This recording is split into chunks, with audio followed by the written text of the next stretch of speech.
ATS guide চ্যানেলে তোমাদেরকে সকলকে স্বাগতম জানাই। তো আজ আমি আমার প্রথম ক্লাস শুরু করছি সায়েন্সের। ঠিক আছে, স্যার তোমাদেরকে বলেইছিলেন যে একজন টিচার তোমাদের সায়েন্স পড়াবেন। তো আজ থেকে তোমাদের সিলেবাস অনুযায়ী প্রত্যেকটি টপিক আমি ভালোভাবে পড়ানোর চেষ্টা করব। ঠিক আছে, একটু শরীরটা খারাপ ছিল বলে একটু দেরি হয়ে গেল, তো কিছু করার নেই। তো যত তাড়াতাড়ি সম্ভব তোমাদের সিলেবাস আমি চেষ্টা করব শেষ করার। এই যে আপার প্রাইমারি বলো, খুব তাড়াতাড়ি শুনছি আপার প্রাইমারির এক্সাম হবে, তারপরে সামনে প্রাইমারিরও এক্সাম হবে, তারপরে সিটের তো তোমাদের ফেব্রুয়ারিতেই সিটের আছে, এনভিএস কেভিএস সবই তো চলছে। এবার দেখো, কোনোটাতে তো বাধাতেই হবে না। তো এই প্রত্যেকটার ক্ষেত্রে কিন্তু সায়েন্স ব্যাকগ্রাউন্ডের যারা, তাদের ক্ষেত্রে সায়েন্স ম্যাথস এগুলো তো পড়তেই হবে। তো সায়েন্সের আমি কিন্তু এই আপার প্রাইমারির একটা সিলেবাস অনুযায়ী সেটাকে ফলো করব। যারা প্রাইমারি দেবে তারাও আশা করি উপকৃত হবে। ঠিক আছে, দেখো, আজকে আমরা খাদ্যের উৎস সম্পর্কে আলোচনা করব। তার আগে বলে নিই যে এই যে দেখো, আমি খুব সুন্দর করে তো নোটটা তৈরি করেছি। তো এই নোটটা পেতে গেলে কি করতে হবে না, তোমাদেরকে স্যারের যে হোয়াটসঅ্যাপ নাম্বার সেটাতে কিন্তু পিন করতে হবে। স্যার তাহলে তোমাদেরকে একটা হোয়াটসঅ্যাপ গ্রুপে জয়েন করিয়ে নেবে। তো সেই গ্রুপে কিন্তু তোমরা নোটগুলো পেয়ে যাবে। ঠিক আছে, তো চলো স্টার্ট করা যাক। দেখো, প্রথমে আছে খাদ্য। তো খাদ্য কি, আমরা যে সমস্ত আহার্য সামগ্রী গ্রহণ করে থাকি, তাই তো, সেগুলোই তো খাদ্য। কি হয় না, এর মাধ্যমে আমাদের শরীরের শক্তি বৃদ্ধি পায়, রোগ প্রতিরোধ ক্ষমতা বৃদ্ধি পায়, আমাদের যে শারীরিক যে বিকাশ ঘটে, তাই তো, শারীরিক বৃদ্ধি ঘটে, সেটাই হলো কি খাদ্য। তো আমরা খাদ্য খাই কেন, মানে খাদ্যের কি প্রয়োজন, দেখো পরেই লেখা রয়েছে শক্তি পাওয়ার জন্য, শারীর শরীরের যে বৃদ্ধি বিকাশ হয় তার জন্য, দেহের কি না ক্ষয় পূরণ করার জন্য, মানে যে কোনো ক্ষয়ক্ষতি যে দেহের হয়ে থাকে সেগুলো পূর্ণ করার জন্য কিন্তু আমরা খাদ্য গ্রহণ করে থাকি। তারপর কি না রোগ প্রতিরোধ ক্ষমতা বৃদ্ধি পায়। যেমন ধরো যে এই যে ঠান্ডা লেগেছে, ঠান্ডা লাগছে, যে ফ্লু হচ্ছে না, সেগুলো কিন্তু এই ভিটামিন জাতীয় খাওয়ার, এক ধরনের খাবার আছে, সেগুলো খেলে কিন্তু রোগ প্রতিরোধ ক্ষমতা আমাদের বৃদ্ধি পায়। ঠিক আছে, তো এই প্রত্যেকটি কারণের জন্য কিন্তু আমরা খাদ্য গ্রহণ করে থাকি। এমন না যে আমাদের খিদে পেলো খেয়ে নিলাম, তা না, শরীরের প্রয়োজন অনুযায়ী আমরা খাদ্য খেয়ে থাকি। ঠিক আছে, আমাদের শরীরকে শক্তি প্রদান করে, তার জন্য আমরা খাদ্য খেয়ে থাকি। তারপর দেখো কি বলছে, খাদ্যের উপাদান, মানে কি কি আছে, কম্পোনেন্টস কি কি আছে খাদ্যের, সেগুলো পড়বো। তো খাদ্য মূলত 6টি কম্পোনেন্টস আছে। ঠিক আছে, 6টি। তো কি কি না, carbohydrates, proteins, fat, vitamins, mineral, water. Water তো আমরা জানি। তো কার্বোহাইড্রেট কি না, শর্করা। এই যে শর্করা জাতীয় খাদ্য যেটা আমরা খেয়ে থাকি, এটা কিন্তু আমাদের শক্তি উৎপাদনে সাহায্য করে থাকে। ঠিক আছে, তারপর দেখো আমিষ বা প্রোটিন বা যেগুলোকে, এই যে আমরা ডিম মাছ মাংস এগুলো খাই, এগুলো কিন্তু সবই আমিষের মধ্যে পড়ছে। ঠিক আছে, এগুলো কি করে না, দেহকে গঠন করে, দেহের গঠনে সাহায্য করে, যে কোনো ক্ষয় পূরণে সহায়তা করে থাকে। ঠিক আছে, এই দেখো ফ্যাট, স্নেহ পদার্থ। ফ্যাট আমরাও জানি যে ফ্যাট খাওয়া খারাপ, চর্বি হয়, তাই না, সবাই বলে অতিরিক্ত ফ্যাট খাওয়া খারাপ। ঠিক আছে, যে কোনো এই যে খাদ্যের যে উপাদানগুলো আছে প্রত্যেকটা কিন্তু জরুরি। যে কোনো কিছু, এই যে শর্করা বলো, প্রোটিন বলো, ফ্যাট বলো, প্রত্যেকটা নির্দিষ্ট মাত্রা অনুযায়ী আমাদের খাওয়াটা দরকার। আহ, তার থেকে বেশি হলেও সমস্যা, তার থেকে কম হলেও আমাদের কিন্তু শরীরে সমস্যা হতে পারে। তো ফ্যাট, দেখো ফ্যাটও কিন্তু আমাদের শক্তি প্রদান করছে। দেহের যে তাপমাত্রা, যে আমাদের কখন কেমন, যেমন শীতকালে ধরো অনেকের আছে খুব ঠান্ডা লাগে, গরমকালে খুব গরম লাগে, এই যে দেহের তাপমাত্রা, তাদের তো সেগুলো ঠিক না। তো সেই যে তাপমাত্রাটা কিন্তু বজায় রাখার জন্য কিন্তু ফ্যাটটা কিন্তু প্রয়োজন। তারপরে হচ্ছে কিনা ভিটামিন। ভিটামিনই কিন্তু আসল, যেটা কিনা আমাদের রোগ প্রতিরোধ ক্ষমতাটা বৃদ্ধি করে, মানে রোগ প্রতিরোধ ক্ষমতা বাড়িয়ে তোলে। ঠিক আছে, যেমন ধরো আমি একটু আগে বলেছিলাম ভিটামিন, ধরো ভিটামিন সি, ভিটামিন সি কিন্তু এই যে সর্দি কাশি এগুলো কিন্তু কি করে না, এগুলোকে হতে দেয় না, মানে এগুলোকে বাধা দেয় আর কি। ঠিক আছে, তারপরে হচ্ছে খনিজ লবণ। খনিজ লবণ কী করে, যে কোনো ধরনের মিনারেল, যে মিনারেলসগুলো আমরা খেয়ে থাকি এগুলো কিন্তু খুবই ইম্পর্টেন্ট। এগুলো দেখবো আমরা জলের মাধ্যমে কিন্তু মিনারেলসগুলো আমরা গ্রহণ করে থাকি। সেগুলো কী করে না, দেহের একটা জলীয় যে ভারসাম্য সেটা রক্ষা করে। তারপরে ধরো এই যে হাড়গোড়, যেমন ধরো খনিজ পদার্থের মধ্যে ধরো ক্যালসিয়াম আছে। তো ক্যালসিয়াম কি, আমরা জানি যে ক্যালসিয়াম কি, হাড়গুলো যে শক্ত হয়, তাই তো ক্যালসিয়াম বলে যে হাড় ক্ষয়ে গেলে কি বলে যে ক্যালসিয়ামের প্রবলেম আছে, তাই তো। তো এই যে হাড়, তারপর ধরো দাঁতের এগুলো, এগুলো কিন্তু সবগুলোই খনিজ লবণ কিন্তু এগুলো ভারসাম্য রক্ষা করে, ঠিক আছে। তারপরে জল, জল তো খুবই ইম্পর্টেন্ট। জল আমাদের জীবন, জল খেতেই হবে একটা নির্দিষ্ট পরিমাণে। জল প্রত্যেককেই খেতে হয়। যদিও আমি বলছি, কিন্তু আমি কিন্তু জল খুবই কম খাই, তবুও বারবার মনে করি যে জল খাবো, কিন্তু খাওয়াটা হয় না, এটাই হলো ব্যাপার। জল কিন্তু খুবই ইম্পর্টেন্ট, ঠিক আছে। এবার দেখো 3 নম্বরে কি আসছে না, types and sources of food. তার মানে খাদ্যের প্রকারভেদ ও উৎস, মানে খাদ্য কয় প্রকার, কি কি আছে, মানে কিভাবে এখানে দেখো 3টি ভাগের শ্রেণীতে বিভক্ত করেছে। কি কি বলছে না, প্রথম বলছে শক্তিদায়ক খাদ্য, এনার্জি গিভিং ফুড। তো এনার্জি গিভিং ফুড মানে আমরা বুঝতে পারছি যেগুলো কি আমাদের এনার্জি প্রদান করে, আমাদের দেহকে শক্তি দান করে, তাই তো। সেগুলো কি, শর্করা, স্নেহ পদার্থ, এগুলো আমাদের কি করে, শক্তি দান করে। তো শর্করার মধ্যে দেখো কিছু কিছু আছে, যেমন ধরো আমাদের চাল, গম, ভুট্টা, তারপরে গুড়, চিনি, এগুলো কি না প্রত্যেকটা কিন্তু শর্করা, এগুলো কিন্তু আমাদের দেহে শক্তি যোগায়, ঠিক আছে। তারপর স্নেহ পদার্থ, স্নেহ পদার্থ মানে কি, ফ্যাটও কিন্তু শক্তি দান করে, যেমন তেল ধরো, ঘি, মাখন, এগুলো কিন্তু আমাদের শক্তি দান করে, ঠিক আছে। তারপরে কি দেখো, দেহ গঠনকারী খাদ্য মানে বডি বিল্ডিং ফুড, এগুলো কি করে, মানে দেহকে গঠন করে, দেহের কাঠামো, যে পরিকাঠামো সেটাকে বজায় রাখে, ঠিক আছে। যেমন প্রোটিন, প্রোটিন খাদ্য, যে কোনো আমিষ জাতীয় খাদ্য, প্রোটিন জাতীয় খাদ্য আমাদেরকে কি করে, দেহ গঠনে সাহায্য করে। মাছ, মাংস, ডিম, সয়াবিন, এগুলো, ঠিক আছে। তারপরে হচ্ছে সুরক্ষামূলক খাদ্য মানে প্রোটেক্টিভ ফুড। প্রোটেক্টিভ ফুড মানে বুঝতেই পারছি যে যেগুলো আমাদেরকে কি রোগ প্রতিরোধ ক্ষমতা বজায় রাখে, যার মাধ্যমে এগুলো কিনা বিভিন্ন ধরনের ভিটামিন, খনিজ লবণ, এগুলোই কিন্তু আমাদের রোগ প্রতিরোধ ক্ষমতা বজায় রাখতে সাহায্য করে। যেমন ধরো তাজা ফল, শাকসবজি, সামুদ্রিক মাছ, ঠিক আছে, এগুলো। চলো নেক্সট পেজে যাওয়া যাক।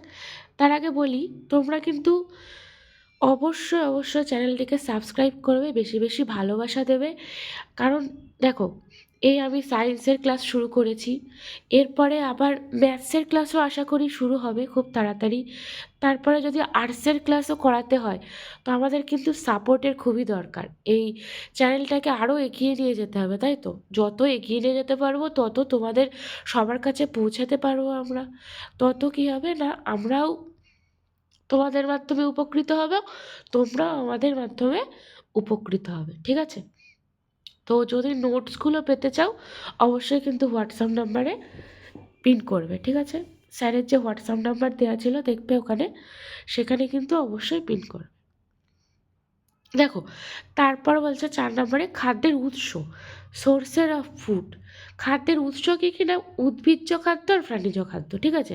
উদ্ভিদের থেকে কী কী খাদ্য পেয়ে থাকি, আর প্রাণীদের থেকে আমরা কী কী খাদ্য পেয়ে থাকি, মানে উদ্ভিদের কোন কোন অংশ থেকে কী কী খাদ্য পেয়ে থাকি। ধরো উদ্ভিদের মূল, মূল থেকে মূল কী কী আছে না, গাজর, মূলো, বিট, এই যে শীতকালে যে সমস্ত ফলগুলো খুবই পাওয়া যায়, ধরো গাজর, মূলো, বিট, তোমরা তখন সবাই খাচ্ছ আশা করি। তো এগুলো থেকে কিন্তু আমরা কি করে থাকি না, খাদ্য আমরা গ্রহণ করে থাকি, এইসব খাদ্য থেকে কিন্তু আমরা প্রোটিন পেয়ে থাকি, ঠিক আছে। তারপর ধরো কাণ্ড, কাণ্ড কী কী না, আলু, আখ, আদা, এই যে এর যে কাণ্ড, কাণ্ড থেকে কিন্তু আমরা খাদ্য সঞ্চয় করে থাকি, খাদ্য আমরা পেয়ে থাকি, ঠিক আছে। পাতা, পাতা কি না, পালং শাক, আমরা দেখবে পালং শাক খাই, লাল শাক, তারপরে কি আরও কিছু শাকের নাম বলো না, ধনে পাতা, এগুলো কিন্তু আমরা গ্রহণ করে থাকি, খাদ্য হিসাবে গ্রহণ করে থাকি। তো এগুলো থেকে কিন্তু আমরা ভিটামিন, খনিজ লবণ এগুলো পেয়ে থাকি, ঠিক আছে? চলো নেক্সট দেখি। নেক্সট হলো ফুল। ফুল কি না, ফুলকপি, মোচা এগুলো থেকে আমরা উদ্ভিজ্জ খাদ্য পেয়ে থাকি। তারপরে হচ্ছে ফল। ফল কি, আপেল, আম, কলা, তাই তো? তারপরে লেবু, দেখবে এগুলো আমরা খেয়ে থাকি। যে কোনো ফ্রুটস এগুলো থেকে কি ভিটামিন পেয়ে থাকি। বীজ। বীজ কি, চাল, গম, ডাল এগুলো সব বীজ, ঠিক আছে? চাল এগুলো কিন্তু অবশ্যই মনে রাখবে। এই ধরনের কোশ্চেন দিতে পারে, যেমন ধরো দিয়ে দিল এর মধ্যে কোন কোন মানে কি কি খাদ্য আছে যেগুলো আমরা কি বীজ থেকে পেয়ে থাকি। উদ্ভিদের কোন খাদ্যগুলো, এখানে কোন কোনগুলো আমরা বীজের থেকে পেয়ে থাকি, এগুলো একটা অপশান আলাদা দিয়ে দিল, বা চারটে অপশান থাকলো, যে কোনো তিনটে একই থাকলো তো দিয়ে দিল কোনগুলো বীজ থেকে পেয়ে থাকি না, তাহলে একটা অড দিয়ে দিল, ঠিক আছে? এরকম কিন্তু দিয়ে দেবে। তাহলে এই যে বীজ জাতীয় খাবার থেকে আমরা কী পেয়ে থাকি না, শর্করা, প্রোটিন পেয়ে থাকি, ঠিক আছে? এবার চলো প্রাণীজ খাদ্য। তো প্রাণীজ খাদ্যের মধ্যে আমরা জানি মাছ, মাংস, ডিম এগুলো, দুধ, ঘি, তাই তো? তো দুগ্ধ জাতীয় খাদ্য কী কী তার মধ্যে? দুধ, দই, মাখন, ঘি, পনির এগুলো। তো এগুলো কিন্তু আমাদের এই যে হাড়, দাঁত এগুলো মজবুত করতে সাহায্য করে। তো এর থেকে আমরা প্রোটিন, ক্যালসিয়াম সব গ্রহণ করে থাকি, ঠিক আছে? তো দেখো এখানে সব ভালোভাবে নোটস দেওয়া আছে, একটু পড়লেই তোমরা কিন্তু বুঝে যাবে। আর এগুলো তো খুবই সহজ জিনিস, প্রথমকার জিনিস, খাদ্য, তাই তো? খাদ্য চ্যাপ্টার খুবই সহজ। তো এগুলো জাস্ট লিখে দিয়েছি, টুকটাক একটু দেখে নেবে, দেখলেই বুঝতে পেরে যাবে। তারপর দেখো ডিম। ডিম কি, মুরগির ডিম, হাঁসের ডিম এগুলো থেকে কি আমরা প্রোটিন, ভিটামিন এগুলো পেয়ে থাকি। এগুলো শক্তি বৃদ্ধি করে, দেহে বৃদ্ধি ঘটায়, তাই তো? তারপরে হচ্ছে মাছ। মাছ কি না, রুই মাছ, কাতলা মাছ, ইলিশ মাছ, কত ধরনের মাছ আমরা খেয়ে থাকি, তাই তো? তো এগুলো কি করে না, এগুলো প্রোটিন সরবরাহ করে। যেমন ধরো ওমেগা, ওমেগা বলে ওমেগা 3 ফ্যাটি অ্যাসিড এগুলো সরবরাহ করে, ঠিক আছে? এগুলো আমাদের মস্তিষ্ক, হৃদযন্ত্রকে ভালো রাখে, ঠিক আছে? মাংস। মাংস তো মিট তো আমাদের সকলের ভালো লাগে, মাংস খেতে সকলেই ভালোবাসে, তো এই আর কি বলবো। তো এই প্রোটিন পেয়ে থাকি, আয়রন, ধরো ধরো যা অনেকের আছে রক্তাল্পতা মানে অ্যামিনিয়া, তো যাদের হচ্ছে রক্তাল্পতা, যাদের বলে বেশি করে মিট খেতে, মানে যেগুলোতে মানে রক্ত হয় সেই জাতীয় জিনিসগুলো খেতে, তো যে কোনো মাংস খেলে কিন্তু আয়রনের পরিমাণ বৃদ্ধি পায়, ঠিক আছে? তারপরে মধু। মধু কি না, মৌমাছির থেকে মধু পেয়ে থাকি, এ তো সবাই জানে, ঠিক আছে? তাহলে এগুলো কি, মধু কিন্তু এই যে আমরা চিনি খেয়ে থাকি, সুগার, সুগার তো খারাপ জিনিস, তো তার থেকে কিন্তু মধু কিন্তু তার সাবস্টিটিউশন হিসাবে কাজ করতে পারে। তো মধু কিন্তু একটা প্রাকৃতিক সুগার, মানে প্রাকৃতিক চিনি যেগুলো আমরা গ্রহণ করতে পারি, ঠিক আছে? এবার দেখো 5 নম্বরে যাচ্ছি, কি বলছে না, সুষম খাদ্য মানে ব্যালেন্স ডায়েট। তাহলে ব্যালেন্স ডায়েট বলতে আমরা বুঝতেই পারছি যে যে খাদ্যের মধ্যে কিনা এই যে প্রত্যেকটা উপাদান, মানে 6টি উপাদান, মানে ধরো শর্করা, কী কী পেলাম, শর্করা, আর একবার বলি, শর্করা, ফ্যাট, প্রোটিন, ভিটামিন, খনিজ লবণ, জল, এই প্রত্যেকটা উপাদানই কিনা সমানভাবে থাকবে, ঠিক আছে? তো তার ফলে আমরা কোনোটা বেশি কম যাতে না হয়, প্রত্যেকটা সমানভাবে থাকবে, সঠিক অনুপাতে যদি আমরা কোনো এই যে খাদ্যগুলো গ্রহণ করি, তাহলে সেটাই কিন্তু হচ্ছে সুষম খাদ্য। তো আমাদের প্রত্যেকেরই কিন্তু এই সুষম খাদ্য মানে এই ব্যালেন্স ডায়েটটা ফলো করা উচিত, তবেই আমাদের শরীর ভালো থাকবে, আমাদের যে কোনো রোগ প্রতিরোধ ক্ষমতা আমাদের বৃদ্ধি পাবে, ঠিক আছে? তারপর চলো দেখো, তারপরে একটা জিনিস লিখেছি যে পুষ্টি ও স্বাস্থ্যবিধি। এবার এই যে নিউট্রিশনের যে চ্যাপ্টার, পুষ্টি, পুষ্টি কিন্তু আলাদাভাবে আমি একটা চ্যাপ্টার পড়াবো, যেখানে সমস্ত কিছু থাকবে। পুষ্টির দেখবে অনেক অনেক আছে, তো পুষ্টির সমস্ত কিছু ওখানেই পড়াবো। এখানে জাস্ট একটুখানি তোমাদের ছুঁয়ে দেওয়া হয়েছে, ধারণা দেওয়া হয়েছে, ঠিক আছে? পুষ্টি কী না, যে খাদ্য গ্রহণ করার পর আমাদের যে শরীরের বৃদ্ধি ঘটছে, ক্ষয় প্রতিরোধ ক্ষমতা বৃদ্ধি পাচ্ছে, এই যে পুরো প্রক্রিয়াটা, এটাই কিন্তু পুষ্টি। স্বাস্থ্যবিধি। স্বাস্থ্যবিধি কি না, আমরা দেখবে যে এই যে স্বাস্থ্যকর যে আমাদের খাদ্যাভ্যাস, আমরা যে সুষম খাদ্য, এই ডায়েট প্ল্যান চার্ট যে মেনে আমরা খাদ্যগুলো গ্রহণ করছি, আমাদের সবসময় কি পরিষ্কার পরিচ্ছন্ন থাকতে বলছে, তাই তো? এই যে এইভাবে থাকা, এটাই কিন্তু স্বাস্থ্যবিধি, আমাদের একটা রুল অনুযায়ী থাকতে হবে, তবে তো আমাদের আমরা ভালোভাবে কাটাতে পারবো, তাই তো? আমাদের শরীর ভালো থাকবে। অপুষ্টিটা কি জিনিসটা, যদি এই যে ধরো এই যে খাদ্যের উপাদানগুলি কোনো একটু যদি একটুখানি অভাব ঘটে যায়, তাহলে কিন্তু আমরা অপুষ্টিতে ভুগবো। ধরো এটাও হতে পারে যে কোনো একটা খাদ্য বেশি পরিমাণে খেয়ে নিলাম, ফ্যাট জাতীয় খাদ্য বেশি খাচ্ছ, তখন কী হবে, তোমাদের চর্বি হবে। তখন বলবে যে ম্যাম আমাদের ফ্যাট হয়েছে, চর্বি জমছে, পেটে চর্বি হচ্ছে। যে কোনো খাদ্য, শুধু চর্বি বলে নয়, শর্করা বলো, প্রোটিন বলো, যে কোনো কিছু যদি বেশি পরিমাণে খাওয়া হয়, সেটাও কিন্তু সমস্যা সৃষ্টি করবে, ঠিক আছে? এবার দেখো কিছু প্রশ্ন দিয়ে এসছি এখানে, কিছু এমসিকিউ দেওয়া রয়েছে কয়েকটা, 10টা মতো। তো এগুলো সলভ করি। তো নেক্সট দিন কিন্তু আমি এর ওপরে আরও মোটামুটি 50টা মতো কোশ্চেন নিয়ে আসবো। যদিও খাদ্য থেকে তেমন কোনো কোশ্চেন হয় না, খুবই সহজ চ্যাপ্টার। পরের দিন আরও টাফ চ্যাপ্টার পড়ানোর চেষ্টা করব। আর প্রত্যেক দিন চ্যাপ্টার তোমাদের ডিটেলসে পড়াবো, তারপরে কী করবো, এমসিকিউ সলভ করাবো, ঠিক আছে? তো দেখো প্রথম কোশ্চেন কি বলছে, নিচের কোন জোড়াটি সঠিকভাবে মেলানো হয়েছে, মানে কোন জোড়াটি ঠিক, ঠিক আছে? দুধ উদ্ভিজ্জ খাদ্য, অবশ্য না, দুধ প্রাণীজ খাদ্য। ডিম খনিজ উৎস, না এটাও ভুল।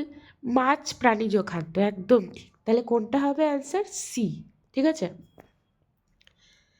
সরি, এখানে ডি এমনভাবে দাগালাম মনে হচ্ছে ডি, তাহলে সি হবে এটা অ্যান্সার, ঠিক আছে?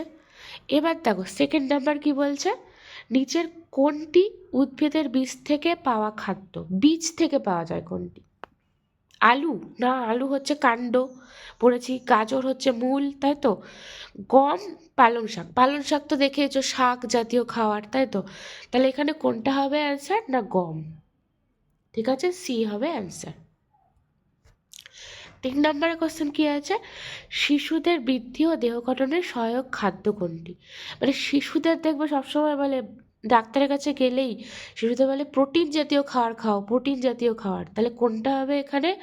শর্করাযুক্ত খাদ্য, চর্বিযুক্ত খাদ্য, প্রোটিনযুক্ত খাদ্য, না ভিটামিনযুক্ত খাদ্য? ভিটামিনেও কিন্তু ইম্পর্টেন্ট, সব থেকে যেহেতু বলেছে কোনটি একটি অ্যান্সার চেয়েছে, তাহলে কোনটা আমরা দেব? না প্রোটিনযুক্ত খাদ্য, ঠিক আছে? অ্যান্সার হবে সি। তারপরে দেখো নিচের কোনটি প্রাণীজ খাদ্য নয়? দুধ, দুধ তো গরু থেকে আসে, প্রাণীজ খাদ্য। মাছও তাই, ডিমও তাই। তাহলে আর একটা কি আছে এখানে, দেখো ডি নাম্বারে দেওয়া আছে ডাল, ডাল তাহলে হবে এখানে, তাই তো? তাহলে অ্যান্সার হবে ডি।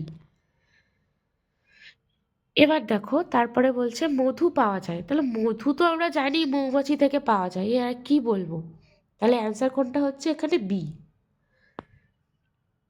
6 দাগের অ্যান্সার কোনটা হচ্ছে, নিচের কোনটি খাদ্যের উৎস অনুযায়ী ভুল জোড়ায়? এই দেখো, দেখেছো এখানে কিন্তু এই কোশ্চেনগুলো কিন্তু ভুল হয়ে যায়। মানে ধরো বলছে কোনটি নয়, কোনটি সঠিক নয়, তখনই কিন্তু এই জিনিসগুলো ভুল হয়ে যাবে। কিন্তু এগুলো কিন্তু খুব ভালোভাবে লক্ষ্য করে অ্যান্সারগুলো করতে হবে। দেখো কোনটা, দুধ গরু, হ্যাঁ দুধ তো গরু থেকে আসে, ডিম মুরগি থেকে আসে, মধু মৌমাছি থেকে আসে, চাল মাছ, এটা এটা ভুল আছে। তাহলে চাল কি কোথা থেকে আসে? ধান থেকে, তাই তো? তাহলে এটা ভুল আছে, তাহলে ডি হবে, ঠিক আছে? তাহলে নিচে চলো, 7 দাগের অ্যান্সার কী হবে, শাকসবজি আমাদের শরীরে প্রধানত কী সরবরাহ করে? শাকসবজি কী সরবরাহ করে? দেখবে ওখানে লেখা আছে, আগের নোটসে তোমাদের কিন্তু ওখানে সব দেওয়া আছে। শাকসবজি দেখবে ভিটামিন ও খনিজ লবণ কি সরবরাহ করে, ঠিক আছে? তাহলে অ্যান্সার হবে বি। 8 দাগের কোশ্চেন কি হবে, নিচের কোন খাদ্যটি কাণ্ড থেকে পাওয়া যায়, মানে উদ্ভিদের কাণ্ড থেকে পাওয়া যায়? আলু, আলু তো কাণ্ড থেকে পাওয়া যায়। আদা, আলু আদা, এখানে তো দুটো অ্যান্সার হবে। দেখো আলু অ্যান্সার হবে, আদাও হবে, ঠিক আছে? দুটোই কিন্তু কাণ্ড থেকে পেয়ে থাকি। গাজর কি, গাজর হচ্ছে মূল। আর পেঁয়াজ কি, পেঁয়াজ হচ্ছে কি বলতো পাতা, মানে পেঁয়াজ ঠিকই নিচে পাওয়া যায়, কিন্তু ওগুলো কী দেয়, এক ধরনের পাতাগুলো জড়িয়ে জড়িয়ে ওগুলো উৎপন্ন হয়ে থাকে, ঠিক আছে? এবার চলো 9 দাগের কোশ্চেন। 9 দাগের কোশ্চেন কী বলতে, কি বলছে, খাদ্যের প্রধান দুটি উৎস হলো, খাদ্যের প্রধান উৎস মনে রাখবে উদ্ভিজ্জ খাদ্য আর প্রাণীজ খাদ্য, আমরা দেখেছি। তাহলে এখানে বি একটা অ্যান্সার হবে। 10 দাগের কোশ্চেন কি আছে, নিচের কোনটি তেলজাত খাদ্যের উৎস? তেল, ডাল কি তেলজাত খাদ্যের অ্যান্সার? না। সরিষা, হ্যাঁ আমরা সর্ষের তেল পাই না আমরা? দু ধরনের, আমরা তখন সবাই সাদা তেল ইউজ করি যদিও, তবুও দেখবে সর্ষের তেলের কিন্তু উপকারিতা অনেক। সাদা তেল ও খেয়ে থাকি ঠিকই, কারণ আমাদের বেশিরভাগ মানুষেরই এখন একটা বয়সের পরে কিনা হার্টের প্রবলেম হয়, কোলেস্টেরলের প্রবলেম হয়, তার জন্য আমরা সাদা তেল খেয়ে থাকি। রিফাইন্ড অয়েল যেটা, তাই তো, রিফাইন্ড যেমন সয়াবিন অয়েল আছে, এই ধরনেরগুলো খেয়ে থাকি। কিন্তু সর্ষের তেল কিন্তু একটা খাঁটি যদি সর্ষের তেল পাওয়া যায়, তার মতন ভালো জিনিস কিন্তু হয় না। তাহলে এখানে অ্যান্সার কোনটা হবে না, সরিষা। ঠিক আছে, ঠিক আছে। দেখো তাহলে কিন্তু আজকে এমসিকিউ কিছু কিছু সলভ করে দিলাম, 10টা এমসিকিউ। তো পরের দিন দেখি 25 থেকে 30টার মতো এমসিকিউ তো নিয়ে আসছি। আর এই যে তোমাদের আমি এই যে নোটটা তৈরি করেছি, এটা কিন্তু তোমাদের হোয়াটসঅ্যাপ গ্রুপে দিয়ে দেবো। তো স্যারকে অবশ্যই পিন করবে ওই নাম্বারে। স্যারের নাম্বার তো তোমরা জানো নাকি বলে দেবো? দেখো স্যারের নাম্বার হচ্ছে 700135257 6, ঠিক আছে? এই নাম্বারে তোমরা স্যারকে পিন করবে বা মেসেজ করবে হোয়াটসঅ্যাপে, স্যার তোমাদেরকে গ্রুপে জয়েন করিয়ে দেবে। তো সেখানে তোমাদেরকে এই পিডিএফটা দিয়ে দেবে। তো আশা করি তোমাদের ক্লাসটি খুব ভালো লেগেছে। তো পরবর্তীতে এই ধরনের আরও ক্লাস আসতে থাকবে। তো ভালো থেকো, অবশ্যই সাবস্ক্রাইব করবে। তো গুড নাইট।